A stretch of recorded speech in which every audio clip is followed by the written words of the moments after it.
तो दोस्तों, मेरा नाम जया है। आज हम मूर्ख पटेट हौसी के बारे में बात करने वाले हैं। प्राचीन भारत में एक बहुत ही दयालु व्यापारी रहता था।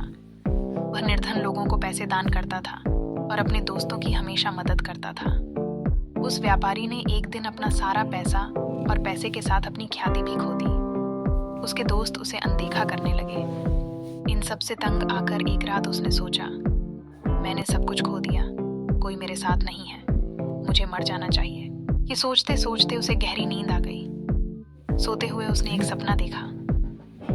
सपने में एक भिक्षु ने उससे कहा, कल मैं तुम्हारे द्वार पर आऊंगा, तुम्हें मेरे सिर पर लाठी से चोट करनी होगी, मैं सोने की मूर्ति में बदल जाऊंगा। लगभग सुबह हो चुकी थी। व्यापारी जागा और सपने के बारे में सोचने लगा। फिर कुछ समय बाद एक भिक्षु ने घर के दरवाजे पर दस्तक दी। व्यापारी ने भिक्षु को अंदर बुलाया। व्यापारी ने भिक्षु के सिर पर लाठी से वार किया और भिक्षु तुरंत ही सोने की मूर्ति में बदल गया। पास से ही एक पटेट हौसी जा रहा था। उसने यह सब देख लिया। लालची पटेट हौसी ने व्यापारी की नकल करने का फैसला लिया। अगले दिन पटेट हौसी एक आश्रम में गया और कुछ भिक्षुओं से एक कठिन पुस्तक को समझाने के लिए अपने घर पर आने का आग्रह किया।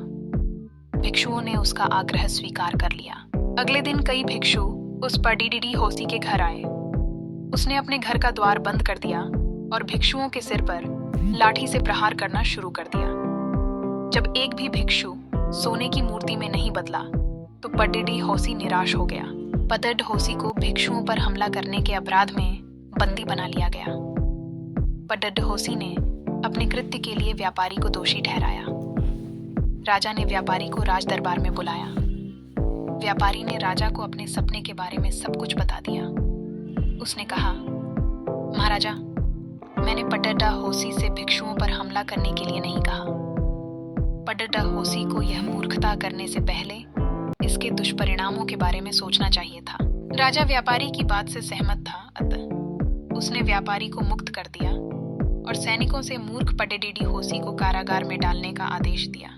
दोस्त, कहानी से हमें यह शिक्षा मिलती है कि मित्रों, बिना सोचे समझे कोई भी कार्य नहीं करना चाहिए। दोस्तों, ऐसी ही कहानियां के लिए हमारे YouTube चैनल को सब्सक्राइब करें। यदि आप कहानियां पढ़ना पसंद करते हैं तो आप हमारी वेबसाइट पर जाकर कहानी